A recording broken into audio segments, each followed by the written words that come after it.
오늘도 성령 하나님께서 지금 이 자리에 우리와 함께 하시는 줄 믿습니다. 여러분 믿으십니까?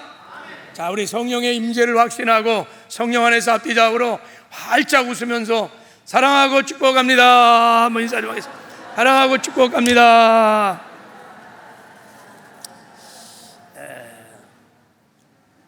저도 주 안에서 여러분들을 사랑하고 축복합니다. 또 영상으로 함께 예배드린 제들도 주 안에서 사랑하고 축복합니다.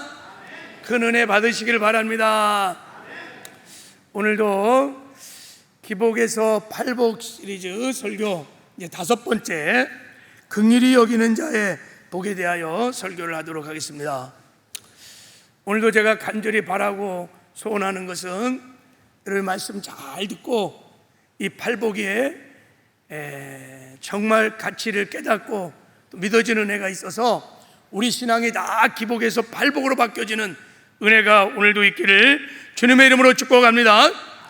정말 하나님이 주고 싶은 진짜 복, 이 복을 여러분들이 누리며 정말 복 있는 자가 다 되시기를 바랍니다.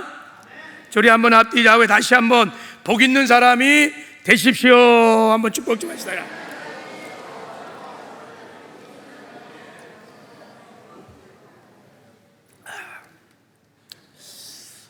정말 복 있는 자가 되기를 원하십니까? 자, 그러면 먼저 우리가 그동안 추구했던 기복신앙을, 기복을 버려야 합니다. 기복을 내려놔야 합니다. 자, 기복이 뭐냐? 여러분, 내가 원하는 복을 구하여 내가 강해지려고 하는 거예요. 내가 높아지려고 하는 거예요. 내가 써지려고 하는 거예요. 내가 세져서 그러면 하나님 충성할게요. 그러면 하나님 헌신할게요. 그러면 영광을 돌리겠어요. 철저하게 자기중심적인 신앙을 기복이라고 하는 것입니다. 그래서 내가 주인인 것입니다. 이런 사람들은 겉으로 보면 화려해 보고 또 막 강해 보이고 그렇지만 진짜 실력이 없는, 진짜 연약한 자들입니다. 그리고 교만해서 하나님도 사용할 수가 없어요. 자, 이제 우리가 추구할 팔복은 무엇입니까? 팔복은 여러분, 내가 낮아지는 거예요. 내가 깨지는 거예요. 내가 자아가 죽는 것입니다. 파산한 인생이 되는 거예요. 철저하게 하나님 앞에 자기를 부인하는 거예요. 세상의 힘들을 다 부인하는 거예요.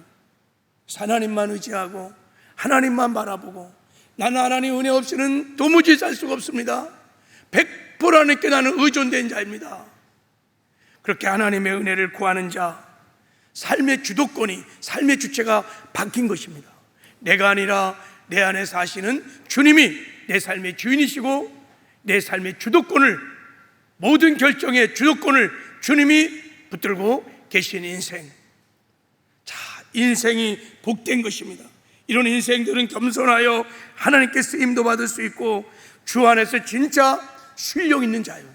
이런 사람이 주 안에서 진짜 강한 자인 것입니다. 그래서 하나님은 우리가 다 기복에서 팔복으로 변화되기를 원하십니다.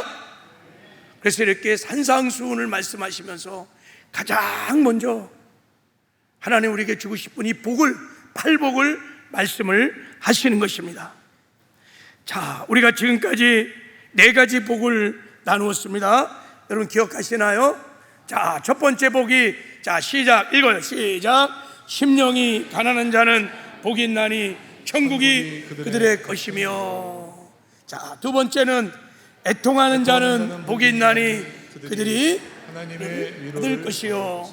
자, 세 번째는 온유한 자는 복이 있나니 그들이 땅을 기업으로 받을 것이요. 자, 네 번째 복은 의에 줄이고 목마른 자는 복이 있나니 그들이 배부를 것이며. 하나님으로 충만해진다는 거예요.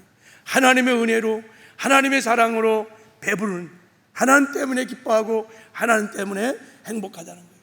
자, 이제 5번째 복이, 자, 읽겠습니다. 시작. 긍휼히 여기는 자는 복이 있나니 그들이 긍휼히 여김을 받을 것이며. 그랬어요.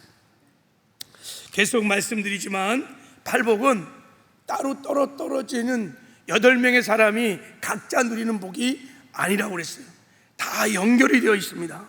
마치 사다리를 타고 한 땅에서 하늘로 올라가는 구도로 기록되어 있어요. 자, 땅의 사람이 하늘의 복을 경험하기 위해서 그 복의 계단을 하나씩 올라가는 형태로 이 팔복이 구성이 되어 있습니다. 그래서 팔복을 나눠보면 첫 번째 복에서 네 번째 복까지는 하나님과의 관계 안에서 누리는 복을 말하는 거예요. 그러니까 하나님과 관계가 있어요.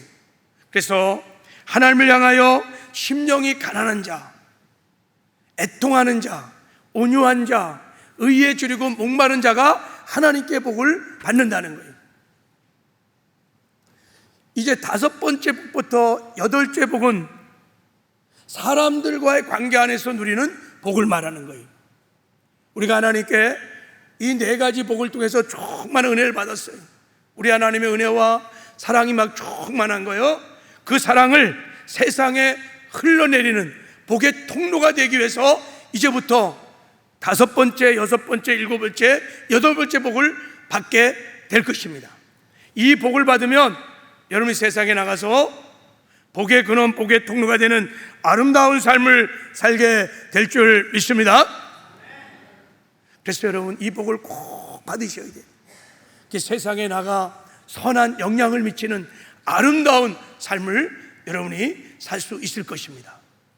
여러분이 각자의 삶의 자리에서 영향을 미치는 아름다운 삶을 살지 못했다면 이 복을 받지 못했기 때문인 거예요. 이 5번째, 6번째, 7번째, 8번째 복을 누리지 못하기 때문에 아무 예수를 믿음에도 불구하고 아무 영향을 미치지 못하는 그런 삶을 살았을 거예요. 오늘 이제 사람들과 관계 속에서 우리가 누려야 할 첫 번째 복으로 자, 팔복의 5번째 복을 함께 나눌 텐데, 자, 다시 한 번만 자, 이 말씀을 한번 읽겠습니다. 시작. 긍휼히 여기는 자는 복이 있나니 그들이 긍휼히 여김을 받을 것이며 그랬어요. 자, 이 말씀을 잘 보면 자, 긍휼히 여기는 자, 불쌍히 여기는 자는 복이 있다는 거예요. 행복하다는 거예요. 왜냐하면 하나님께서 그 사람을 긍휼히 여기기 때문이라는 거예요. 하나님이 그 사람을 불쌍히 여기기 때문이라는 거예요. 여러분, 성경을 보면 하나님께 긍휼함을 받는 것이, 하나님께 불쌍함을 받는 것이 가장 큰 축복인 줄 믿어지는 애가 있기를 바랍니다. 이게 어마어마한 복이에요. 하나님께 내가 긍휼함을 받는 복. 자, 이 말씀을 반대로 뒤집어서 보면, 자, 보세요. 내가 하나님께 불쌍히 여김을 받아. 하나님이 나를 막 불쌍히 여기시는 거야. 그러면 내가 다른 사람을 불쌍히 여기는 삶을 살 수 있다는 거예요. 그러므로 여러분이 이제부터 이 5번째 복을 받은 복 있는 사람이 되려면 먼저 이제 하나님께 나가서 하나님께 긍휼함을 받아야 돼. 하나님께 불쌍히 여김을 받으셔야 돼.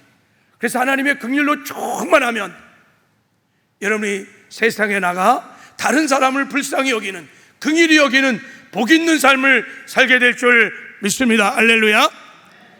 자, 그래서 이 절에 한번 예수님께서 이렇게 주고 싶은 이 긍휼이라는 것이 무슨 뜻인지를 먼저 한번 상고해 보도록 하겠습니다. 자, 이 긍휼이라는 말을 자, 헬라어로 엘레오스라는 명사를 쓰고 있어요. 자, 이 말은 측은히 여기다, 불쌍히 여기다. 그러니까 불쌍히 여기는 마음이에요. 긍휼. 근데 이 긍휼은 불쌍히 여기는 마음 이렇게 해석하기에는 이 단어가 갖고 있는 깊은 의미를 다 표현할 수가 없어요. 그러니까 이 긍휼은 좀 어려운 사람을 보고 야, 안 됐다, 참 불쌍하다, 이런 정도가 아니에요. 이런 정도가 아니라 단순히 불쌍히 여기는 것이 아니라, 자, 그래서 불쌍히 여기다, 긍휼히 여기다는 동사를 헬라어는 어떻게 쓰냐면 스플랑크니조마이를 썼어요. 이런 단어를 썼어요. 자, 이 단어에 담겨진 뜻이 뭐냐면 창자가 뒤틀리다, 창자가 끊어지다, 이런 뜻을 갖고 있는 거예요. 자, 그러니까 긍휼히 여기다는 것은 창자가 끊어질 것 같은 고통으로 불쌍히 여긴다는 뜻이야. 할렐루야. 그러니까 단순한 감정이 아니라는 거야. 막 창자가 끊어질 듯한 그런 고통과 아픔으로 막 불쌍히 여기는 것을 말하는 거예요.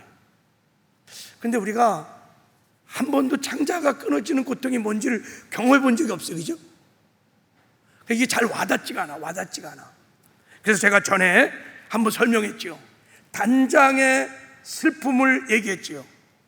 모원단장, 원숭이 어미가, 원수의 어미의 창자가 끊어지는 고통, 슬픔, 이게 단장의 슬픔이에요. 말씀드렸죠. 선원들이 원숭이 새끼를 딱 낚아채갖고 그냥 이렇게 강을 막 가는데 어미가 막 따라오는 거예요. 막 백리길을 따라온 거예요.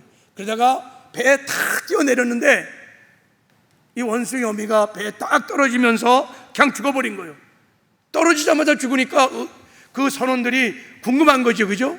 왜 죽었는지 그 사인을 알고 싶어서 배를 갈라보니까 원숭이 어미의 창자가 다 끊어진 거예요. 이렇게 단장의 슬픔이 여기서 나온 거예요.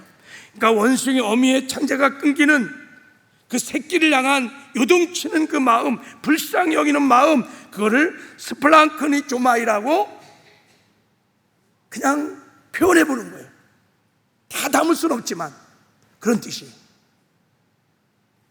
자, 이 긍휼이라는 단어가, 자, 히브리어로는 레헴이라는 뜻을 씁니다. 이 단어에는 어머니 자궁이라는 뜻을 갖고 있습니다. 그러니까 어머니 자궁이 막 뒤틀리면서 느끼는 고통, 그런 아픔으로 불쌍히 여기는 걸 말하는 거예요. 언제 여러분 어머니의 자궁이 움직입니까? 아기를 낳을 때, 막 출산할 때 그 자궁이 뒤틀려서 벌어지면서 아기가 나올 때 그 어미가 느끼는 고통, 아픔, 그 아픔으로 불쌍히 여기는 거예요. 그러니까 여기서 예수님이 긍휼히 여기다, 이런 뜻은 원초적인 자식을 향한 어미의 사랑인 거야. 모성애, 어떻게 설명할 수 없는, 조건이 없는, 가히 정말 이해가 잘 안 되는 모성애, 그것을 표현하는, 이 긍휼이라는 단어를 표현하기에 좀 가까운 표현인 거예요. 자, 어머니의 모성애는 대단하죠. 여러분, 공공의 적이라는 영화를 보셨나요? 1편에 보면 거기 망나니 아들이 하나 나옵니다. 아주 이 아들이 진짜 공공의 적이야. 이놈이 정말 못된 놈인데, 이놈이 아버지 어머니 재산을 빼앗으려고 아버지를 죽여, 어머니를 죽여. 어느 날 비 오는 날, 그리고 칼 갖고 죽이다가 자기 손톱이 쳐나가는 거를 모르는 거야. 그 손톱이 그 식당 밑으로 들어가니까 어머니가 칼에 찔려서 죽어가는 때 기어가서 그 손톱을 자기 입에다 삼켜요. 지금 아들의 칼에 찔려갖고 죽어가는 어미가 아들의 손톱을 지금 입에다가 집어넣고 삼킨다. 왜 그럴까요? 나중에 범인으로 잡힐까봐. 여러분, 우리는 이 어미의 이 자식을 향한 이 모성애를 우리 도무지 이해할 수 없는 원초적인 이 사랑이죠. 여러분, 영화에만 나오는 것이 아닙니다. 실제로 이런 일들이 우리나라에도 있었어요. 몇 년 전에 어느 가정에 탕자 같은 아들이 있었어요. 알코올 중독자였습니다. 그를 본 어머니는 마음이 너무 안타까워 늘 잔소리로 꾸지람을 했었는데, 어느 날 이 아들이 술을 잔뜩 퍼먹고 와갖고 막 버러덕 누워갖고 TV를 보고 있는 거예요. 그러다가 엄마가 하루 종일 일하고 들어와서 자식이 술을 잔뜩 먹고 저렇게 장가도 안 가고 직장도 없고 저렇게 맨날 술만 퍼먹는 자식 보니까 얼마나 답답했겠어요. 그래서 잔소리를 막 또 쏟아본 거예요. 그러니까 이 자식이 벌떡 일어나서 화룩 화를 내면서 옆에 있던 의자를 가지고 엄마를 내리쳤어요. 그리고 흉기를 막 휘둘렸어요. 피가 난자했습니다. 그 순간 아들도 덜컥 겁이 난 거예요. 이러다가 엄마 죽는 거 아닌가. 그리고 막 칼을 딱 던지고 도망가는데 그 뒤에 쓰러졌던 어머니가 이렇게 말하는 거예요. 아들아, 옷 갈아입고 가라. 옷 갈아입고 가거라. 무슨 말이에요? 너 그 피 묻은 옷 입고 나가면 너 잡힌다. 옷 갈아입고 나가라는 거예요. 야, 어떻게 그런 상황에서 이런 말을 할 수 있을까요? 이건 어미만이 할 수 있는 거예요. 피를 쏟고 난 내 새끼, 그 새끼를 향한 어미의 마음, 이게 바로 여러분 레헴이라고 하는, 긍휼히 여기다 하는 단어인 거예요. 여러분, 예수님에게도 이런 마음이 있었어요. 영혼을 향한 창자가 끊어지는 고통으로 인생들을 불쌍히 여기셨어요. 여인이 자궁이 뒤틀리는 출산의 고통으로 불쌍히 여기는 마음이 예수님에게도 있었어요. 그래서 사복음서를 보면 예수님이 사역을 할 때마다 이런 말씀이 많이 나와요. 예수께서 불쌍히 여기사 손을 내밀어 그에게 대시며, 문둥병 자가 왔는데요, 문둥병 자, 하나님 저 불쌍히 여겨주세요, 고쳐주세요. 그러니까 예수님께서 그 문둥병자를 보는 순간 그의 고통, 그의 아픔이 막 느껴졌을 거예요. 평생 나병 환자로 살아왔던 삶이 얼마나 고달프고 힘들었겠어요. 사랑하는 가족으로부터 다 버림받고, 사회로부터 다 버림받고 격리된 삶을 사는 그 문둥병자의 마음에 있는 고통과 아픔과 외로움과 그 공허함이 막 예수님께 밀려왔을 거예요. 그래서 말할 수 없는 긍휼한 마음이 막 예수님께 막 넘칠 때 예수님께서 그냥 말 한마디로 고칠 수 있는데 그 피고름 나는 문둥병을 만지신 거예요. 그 불타는 긍휼한 마음이, 견딜 수 없는 마음이, 예수님이 그 손을 덥석 잡으시고 그리고 깨끗함을 받으라고 그를 치료해 주셨어요. 예수님의 마음이 있었던 이 마음이 바로 여러분 스프랑크는 조마이라고 하는 긍휼하는 마음이, 불쌍히 여기는 마음이. 예수님께서 이 땅에 사시는 동안에 우리가 다른 사람을 긍휼히 여기는, 불쌍히 여기는 마음을 살라고 우리에게 비유 이야기를 하나 해주셨어요. 누가복음 10장에 보면 거기 선한 사마리아인의 비유가 나옵니다. 어떤 사람이 예루살렘에서 여리고를 가다가 강도를 만났어요. 근데 그 강도 만난 자 옆을 먼저 제사장이 지나가요. 당시의 종교 지도자죠. 또 레인이 지나가요. 지나가면서 자기 동족이니까 안 됐다. 어떻게 저렇게 강도를 만났을까? 불쌍한 마음이 들었을 거예요. 근데 그냥 외면하고 무시하고 지나갑니다. 근데 그 자리를 누가 지나가냐면 사마리아인이 지나가게 됐어요. 여러분, 사마리아는 유대인과 원수지간입니다. 유대인들이 사마리아인들을요, 개, 돼지보다도 못하게 취급했어요. 그래갖고 사마리아 땅 가지도 않고 상종도 안 해요. 그런 사마리아인이, 유대인이 지금 강도 만나서 죽어가고 있는데 외면하지 않고 이 사마리아인이 걸어가서, 다가가서 기름과 포도주를 붓고 그를 치료해줘요. 응급조치를 취한 다음에 그것을 다 업어다가 주막으로 데리고 와갖고 밤새도록 간병을 합니다.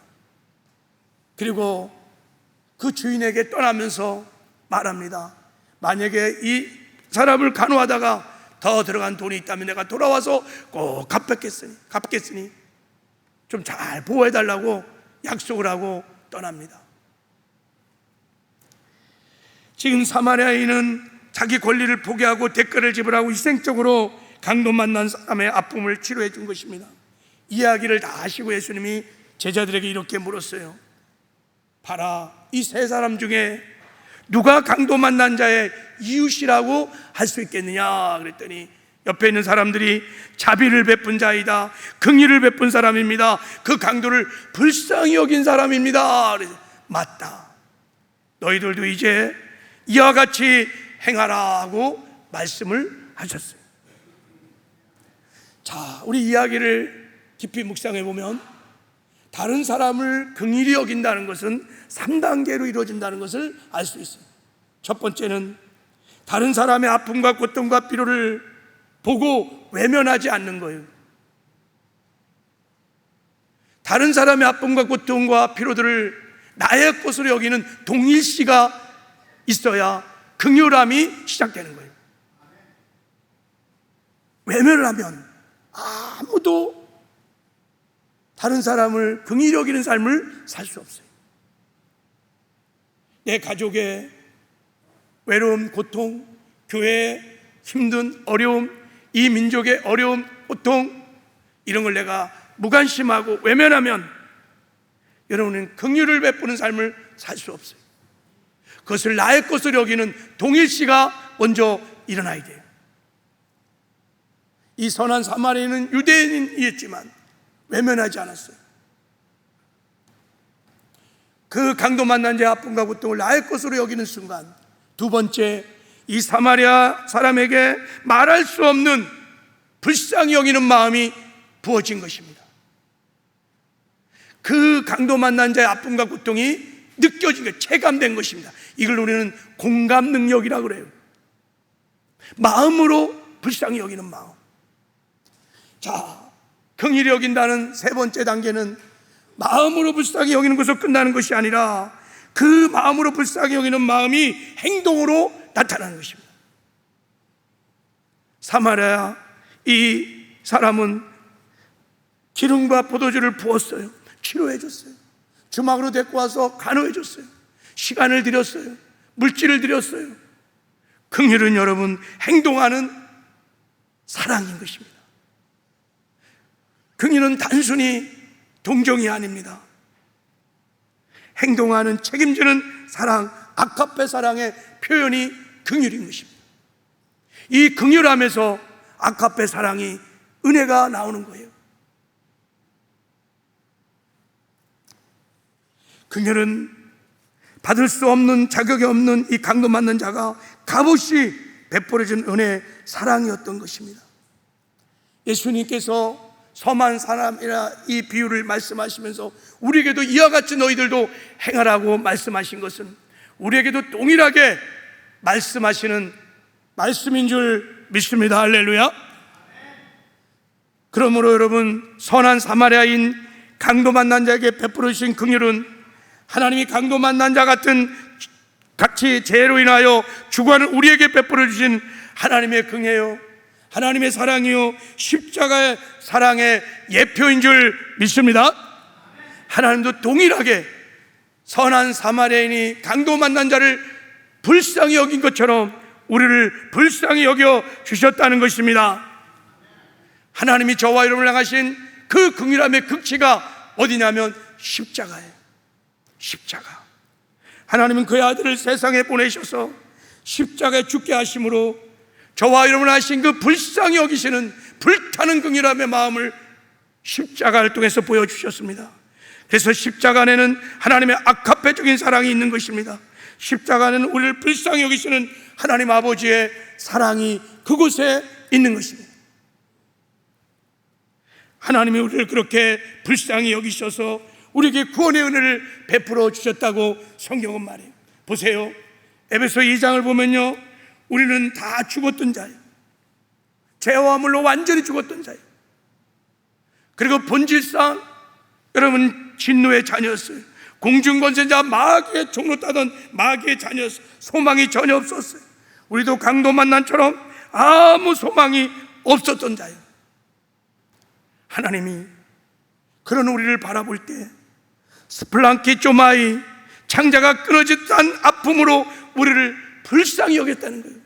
긍휼이 풍성한 하나님이 우리를 사랑하신 그 큰 사랑으로 우리를 구원해 주셨다는 거예요. 아니, 예수님은 창자가 끊어진 고통이 아니었어요. 하나님은 창자가 끊어진 고통이 아니라 당신의 독생 성자 하나밖에 없는 예수를 십자가에 내어주는, 죽이는 고통으로 우리를 불쌍히 여겨주셨다는 거예요. 그래서 여러분, 저와 여러분이 구원을 받은 것이, 영생을 얻은 거예요. 하나님의 자녀가 된 것입니다. 우리를 그렇게 불쌍히 여기셔서 그토록 우리를 사랑하셨던 것입니다. 왜 여러분? 왜 하나님이 이렇게 우리를 불쌍히 여기셨을까요? 왜 그토록 우리를 사랑했을까요? 뭐 때문에? 이유가 없어요. 이유가 없어요. 성경에 보면 이유가 없어요. 그냥 구원은 하나님의 은혜래요. 그냥 선물이래요. 가리스 은혜예요. 하나님의 긍휼은 그냥이에요. 그냥. 저도 이 말을 너무 좋아해요. 그냥 좋아. 그냥 사랑하는 거예요. 그냥 불쌍히 여기는 거야. 엄마, 내가 왜 이렇게 좋아? 왜 그렇게 평생 나를 사랑했어? 그냥 난 네가 좋아. 내 새끼니까. 너는 왜 엄마 좋아? 그냥 난 좋아. 하나님 왜 우리 이렇게 불쌍히 여기시냐? 왜 이렇게 사랑했냐요? 그냥 내가 말할 수 없는 당신의 아들 예수 그리스도를 십자가에 못 박혀 죽이는 고통으로 너희들을 불쌍히 여기. 그래서 그냥 너를 사랑하는 거야. 그냥 너희들에게 구원의 은혜를 내가 베풀어 준 거야. 여러분, 만약에 저를 좋아하는 사람들이 있다고 하면 한두 명은 있겠죠. 목사님이 좋습니다. 목사님이 웃겨줘서 좋습니다. 그러면 자꾸 웃겨야 돼요. 설교를 잘해서 좋습니다. 그럼 설교를 잘하려고 해야 돼요. 목사님이 착해서 좋습니다. 그럼 착하게 살려고 막 그래야 돼요. 이렇게 뭔가 뭐 잘해서 막 그러면 이게 부담이 되는 거예요. 압박이 되는 거예요. 잘해야 되거든요. 그런 사람이 되어야 되거든요. 여러분, 이것은 긍휼이 아닙니다. 긍휼이 안 되는 거예요. 있는 모습 그대로, 약한 모습 그대로 그냥 불쌍히 여기는 거예요. 그냥 사랑하는 거예요. 이것이 하나님이 저와 여러분을 향해서 베풀어 주신 사랑, 긍휼인 것을 믿으시길 바랍니다. 그래서 여러분, 이 긍휼이 사랑이 측량할 수 없는 거예요. 왜 하나님이 이스라엘 민족을 선민으로 택하시고 구원했는지 아십니까? 이스라엘 백성들이 강한 민족이어서, 잘난 민족이어서, 똑똑해서? 아니에요. 이 세상에서 가장 약한 민족이라고 그래요. 근데 왜 구원했느냐? 신명기에 보면 내가 너를 불쌍히 여겼노라. 내가 너를 너무 불쌍해서, 그래서 구원을 입혔다는 거예요. 우리가 구원받는 베이스가 하나님의 긍휼에 있다는 거예요. 그래서 긍휼히 여기는 자는 복이 있는 거예요. 왜요? 하나님이 우리를 긍휼히 여겨주시기 때문에. 하나님이 우리를 긍휼히 여겨주기만 하면, 하나님이 우리를 불쌍히 여겨주기만 하면 끝나는 거예요. 모든 은혜가 다 부어지는 거예요. 그래서 이 복이 최고의 축복인 것입니다. 로마서 9장에 보면 이런 말씀을 했어요. 자, 모세에게 이르되 내가 긍휼히 여길 자를 긍휼히 여기고 불쌍히 여길 자를 불쌍히 여기리라 하셨으니, 그런즉 원하는 자로 말미암도 아니요 다른 박질하는 자로 말미암도 아니요 오직 긍휼히 여기시는 하나님으로 말미암느니라 그랬습니다. 너희가 원한다고, 하나님 나 구원받고 싶고요, 내가 뭐 원한다고 우리가 구원을 받느냐, 제삼을 받았느냐, 영생을 얻었냐, 총을 얻었냐? 아니라는 거예요. 네가 막 다른 박질 한다고, 내가 노력하고 애쓰고 힘썼다고, 내가 잘났다고 내 의 때문에, 내 공로 때문에 구원을 받았느냐? 그렇지 않다는 거예요. 오직 당신의 아들을 십자가에 내어주는 고통으로 우리를 불쌍히 여기셨던 하나님의 마음 때문에 내가 그냥 너희를 건드리고 살리시기를 원해서 그냥 구원을 베풀었다는 거예요. 그래서 여러분, 요한일서 4장 10절에는 이렇게 말합니다. 자, 우리 한번 이 말씀은 한번 읽어볼까요? 자, 시작. 사랑은 여기 있으니 우리가 하나님을 사랑한 것이 아니요 하나님이 우리를 사랑하사 우리 죄를 속하게 화목 제물로 그 아들을 보내셨음이니라. 우리가 하나님을 사랑한 것이 아니에요. 우리가 뭔가를 한 것이 아니에요. 우리가 무슨 의와 공로를 한 것이 아니에요. 하나님이 우리를 그냥 사랑하셨어요. 창세전부터 우리를 사랑하셨어요. 우리를 사랑하신 증거가 뭐냐면 우리 죄를 속하게 하여 화목제물로 하나님의 아들을 십자가에 못 박으셨다는 거예요. 그러니까 우리를 너무너무 하나님이 긍휼히 여기셔서 살 수 있는 길을 찾았잖아요. 찾다 보니까 다른 길이 없어. 우리를 살리려면, 강도만 같은 우리를 살리려면 다른 길이 없어. 당신의 아들을 십자가에 못 박는 것밖에 다른 길이 없어. 그래서 화목제물로 아들을 보내셨다는 거예요. 이 고백이 그런 거예요.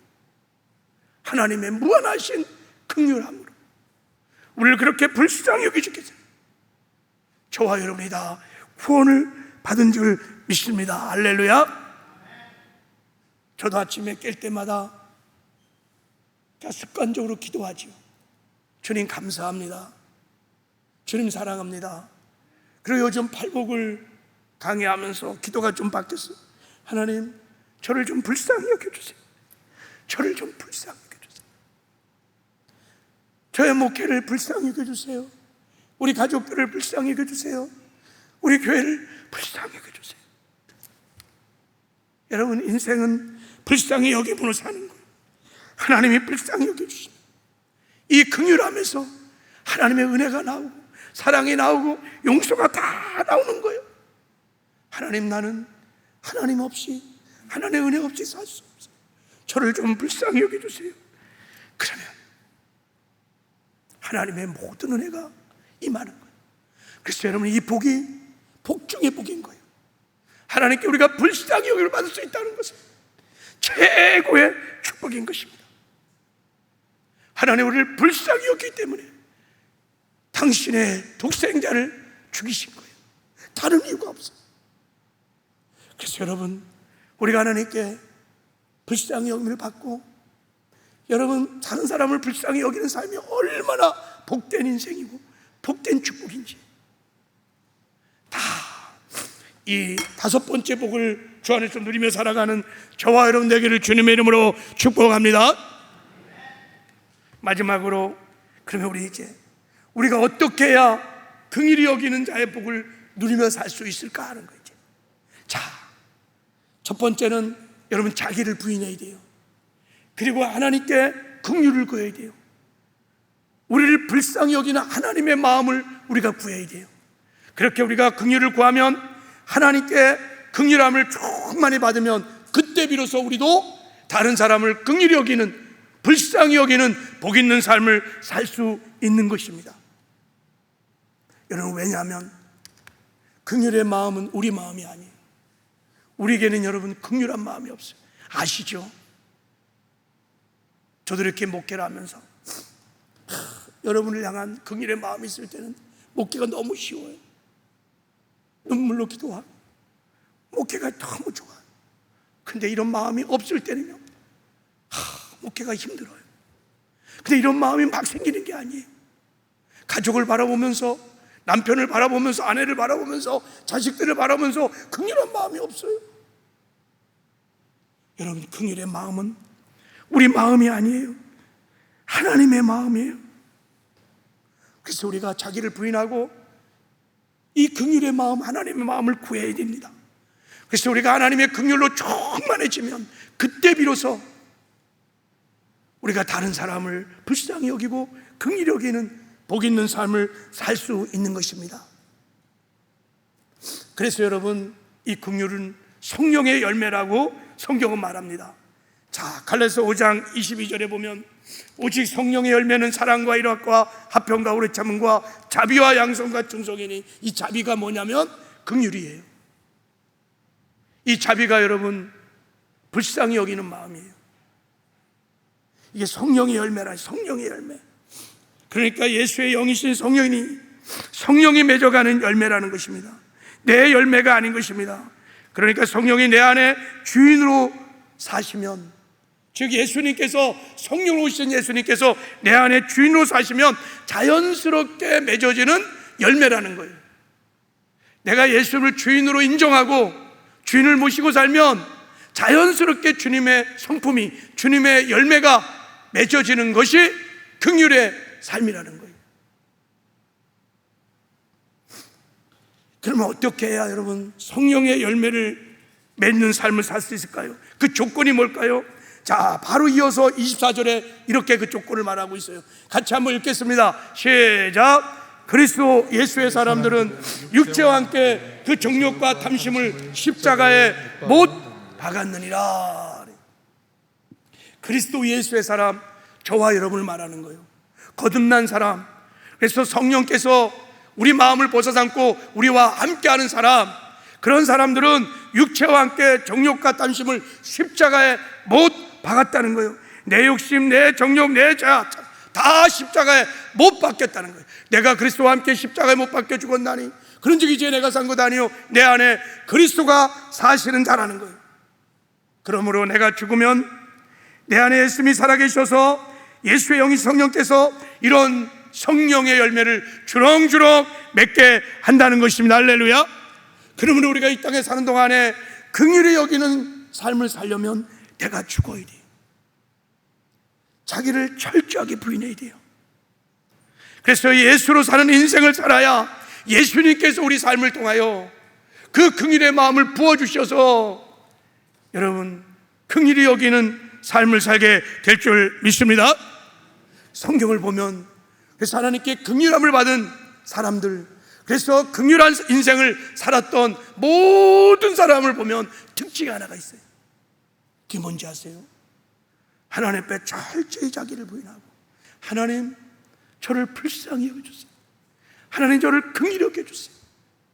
저는 하나님 없이 못 살아요. 늘 하나님의 긍휼의 마음을 구했던 사람입니다.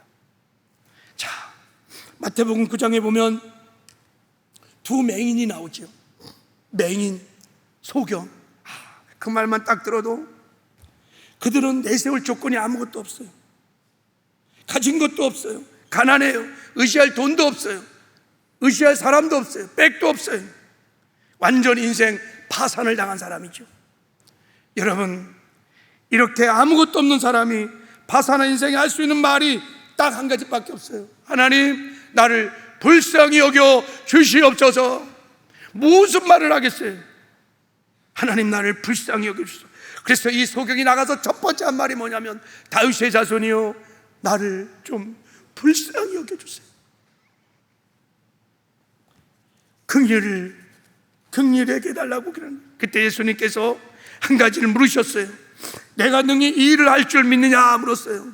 뭘 확인하고 있는 거냐면, 너는 파산된 인생이고 내가 이제 내 안에서 이 일을 100% 할 수 있는 것을 믿냐는 거예요.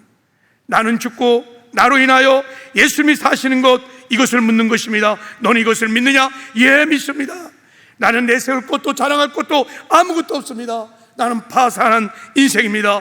주님, 나를 불쌍히 여겨 주시옵소서. 그때 주님께서 눈을 만지시며 소경의 눈을 띄워주는 기적을 베풀어 주신 거예요. 언제 이 소경이 불쌍히 여김을 받았나요? 자기를 다 비우고 자기를 부인하고 오직 가난한 심령으로 불쌍히 여겨달라고 하나님께 은혜를 구할 때 여러분, 기적이 일어난 거예요. 구원이 일어난 거예요.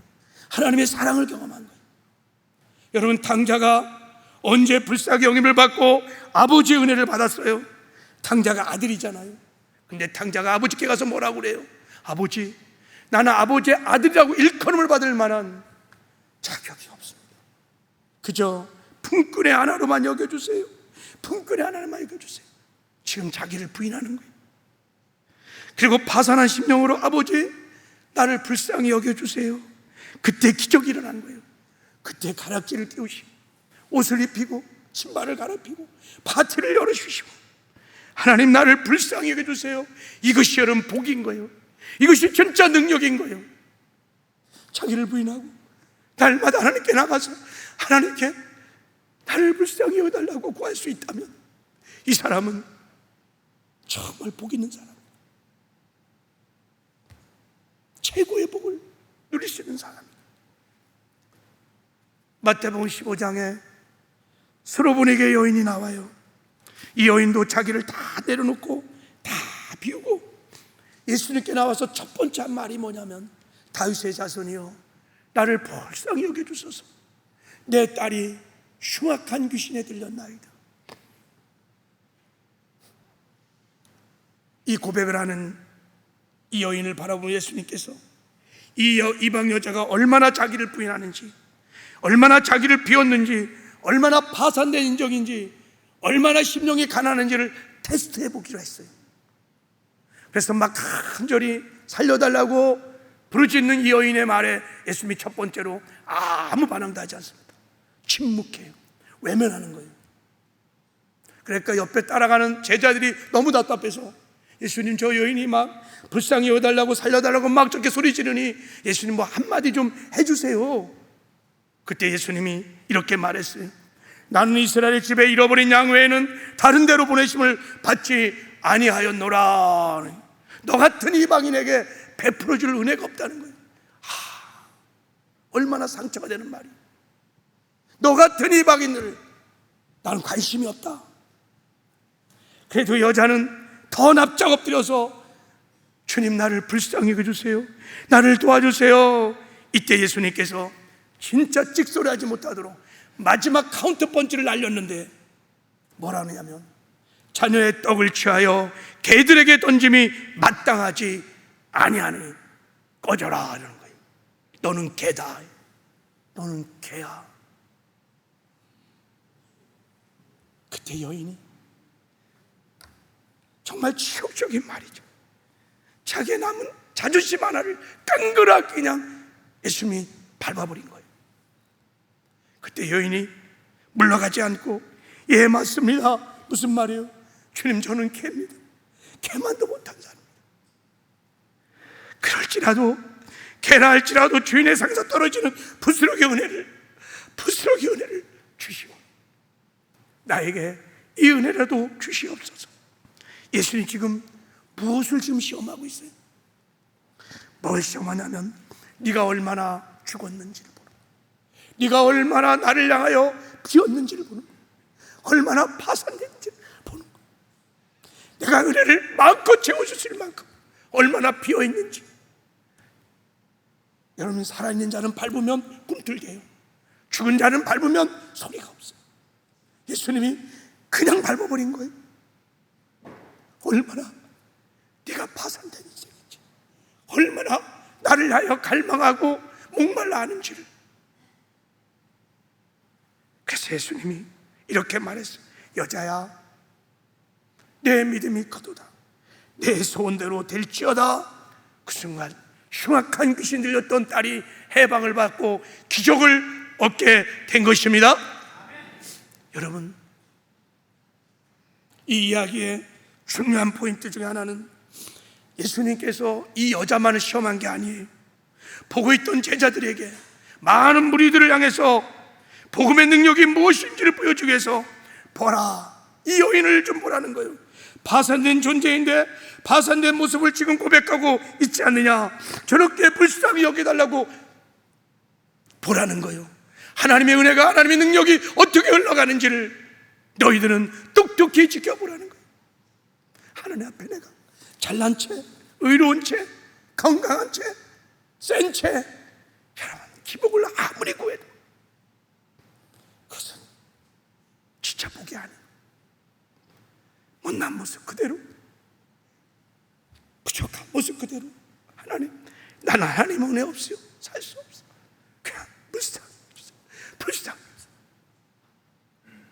그래서 긍휼함을 받으면 여러분, 다 살아나고 회복되고 치유되고 응답받고 다 살리는 역사가 일어나는 거예요. 하나님, 우리가 이 땅에 살아온 동안에 이런 긍휼함을 충만히 받고 다른 사람을 긍휼히 여기는, 불쌍히 여기는 삶을 살아가기를 원하십니다. 왜 그런지 아세요?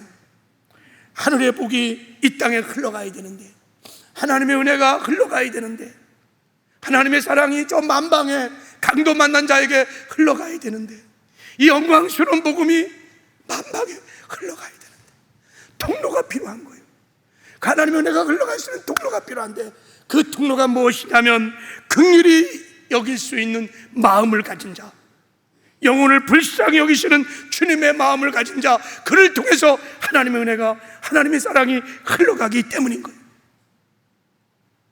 여러분, 여러분의 가정이 정말 복을 받기 원합니까? 하나님의 은혜를, 하나님의 사랑을, 구원을 받기 원합니까? 그러면 여러분이 가정에 들어가서 긍휼한 사람이 되시기를 바랍니다. 잘 되지 않아요. 그래서 자기를 부인하고 구원해야 돼요. 저도 잘 안 돼요. 남편을 긍휼히 여기셔야 돼요. 아내를 불쌍히 여기셔야 돼요. 부모님들을 불쌍히 여기셔야 돼요. 자식들을 불쌍히 여기시는 거예요. 하나님의 은혜의 통로가, 사랑의 통로가 되면, 하나님이 우리를 불쌍히 여기기 시작하면, 여러분, 구원의 은혜가, 사랑이, 은혜가 임하셔서 다 치유되고 회복되는 놀라운 역사가 일어나게 될 줄 믿습니다. 그래서 여러분, 이 복을 구하는 자를 하나님은 그렇게 기뻐하는 거예요. 이 복이 복 중에 복인 것입니다. 간증 하나 얘기하고 마치겠습니다. 제 간증이 아니라 우리가 긍휼 그러면 그냥 딱 떠오르는 이 시대에 정말 하나님의 사람이 있어요. 긍휼 그러면 떠오르는 사람 있죠. 여러분 누군지 아십니까? 이 사람이에요. 청년 바보 의사 안수연. 안수연은 여러분 청년이었는데 고려대학교 의대를 졸업해갖고 내과 전문의였죠. 내과 전문의였어요. 그는 사람들이 바보라고 그랬어요. 바보라고 늘. 왜냐하면 자기 거를 챙길 줄을 모르는 사람이에요. 자기 것을 다 나눠주고 시간도 나눠주고 물질도 나눠주고 그런 삶을 살아서 자기의 권리를 챙길 줄 모르는 사람. 그래서 친구들이 이 친구를 향해서 바보라고 불렀어요. 그는 늘 한 손에 책과 한 손에 성경 테이프, 찬양 테이프를 늘 가지고 다녔어요. 병원 근무를 다 끝나고 나면 그 빈 시간에 저녁 때 밤에 환자들을 찾아다니는 거예요. 성경도 선물 주고 찬양 테이프도 주고 옆에서 조용히 그들을 위해서 기도해 주었어요. 입원비가 없는 고려인 할아버지도 다 치료해 주시고 하여간 아낌없이 다 늘 줬어요. 그래서 이 청년을 향해서 사람들은 바보라고 그랬어요. 이 바보가 군의관으로 근무하다가 유행성 출혈로 갑자기 쓰러져서 한 달 만에 사망했어요. 그의 나이 33살에 죽었습니다. 너무 아까운 청년 의사가 33살에 죽었는데, 여러분 더 놀라운 것은 33살의 청년의 장례식 가운데 사람들이 오면 얼마나 오겠어요, 그죠? 33살의 청년이 죽었는데 그 장례식을, 그 죽음을 애도하기 위해서 사람들이 얼마나 왔을까요? 사회생활 했으면 얼마나 했겠어요? 33년 했는데 아봤자 뭐 몇십 명 아니면 몇백 명. 근데요, 그의 장례식에 4,000명이 밀려왔어요. 몇 명? 4,000명이. 그 죽음을 애도하기 위해서 그 장례 기간 동안에 4,000명이 밀려왔어요. 4,000명. 사람들이 다 놀랐어요. 도대체 이 사람이 어떻게 살았길래 어떻게 4,000명이 와서 저의 죽음을 애도할 수 있을까? 대한민국 건국 이래 한 개인이 죽어서 이렇게 4,000명이 모이는 죽음은, 장례는 없었어요. 그래서 사람들이 매스컴에서 궁금하게 생겼어요. 도대체 이 안수연은 누구냐 이거예요. 그동안 아무도 몰랐어요. 아는 관계 사람들만 그냥 바보라고만 했지. 도대체 이 사람은 누군가? 그 장례식에 온 사람들이 주로 병원 매점의 아줌마, 구두 닦는 아저씨. 왜냐하면 구두 닦는 아저씨에게 늘 90도로 절을 했대요. 방사선 기사, 그분의 환자들, 그분의 일가 친척들, 사돈의 발촌까지 막 그런 사람들이 평상시에 긍휼한 마음으로 섬김을 받았던 사람들이 온 거지요. 그래서 이 소문을 듣고 어느 출판사에서 이분에 대한 책을 쓰자고, 이분이 했던 일기책과 메모를 다 모아서 책을 쓴 게 바로 이 책인 거예요. 그 청년 바보 의사. 자, 이 책에 보면 긍휼이라는 단어가 많이 나오는데 그냥 긍휼이 뭔지를 그냥 풀어놨어요. 뭐 고민할 필요 없어요. 긍휼히 여긴다는 말이 무엇인지, 이 5번째 복이 무엇인지가 이 책을 읽어보면 그냥 주구절절절절 느껴져요.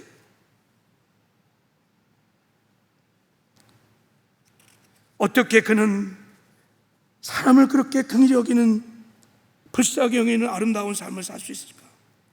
그의 일기의 고백대로 그 일기를 보면 그는 날마다 자기를 부인하고 하나님께 나가 그 소경처럼, 스로보의 여인처럼 하나님 나를 불쌍히 여겨주세요. 그가 붙들고 기도했던 그가 애송했던 암송 말씀이 이거예요. 여호와의 인자와 긍휼이 무궁하심으로 우리가 진멸되지 아니하니라. 이것들이 아침마다 새로우니 주의 성실하심이 그시도소이다. 아침마다 하나님, 저는 하나님 없이 살 수 없어요. 제가 무슨 생명을 살릴 수 있겠어요? 하나님 도와주세요. 저를 불쌍히 여겨주세요. 저를 불쌍히 여겨주세요. 이렇게 기도할 때마다 그 무궁하신 긍휼의 하나님, 당신의 아들을 십자가에 주까지 우리를 사랑하셨던, 우리를 불쌍히 여겼던 하나님 마음이 막 아침마다 막 부어지는 거예요. 그러니까 마음에 이 긍휼한 마음이 막 견딜 수 없는 그 마음을 가지고 사람을 불쌍히 보이니까 막 섬겼던 거예요.